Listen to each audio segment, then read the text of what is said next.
Olha o foco.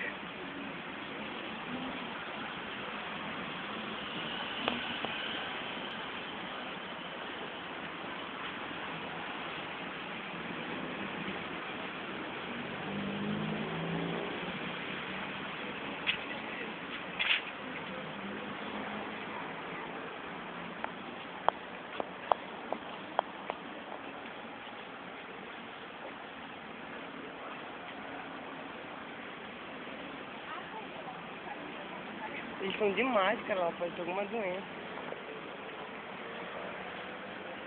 Ou é um protesto. Pega o teu celular, a câmera é melhor. Eles vão subir com ela aqui.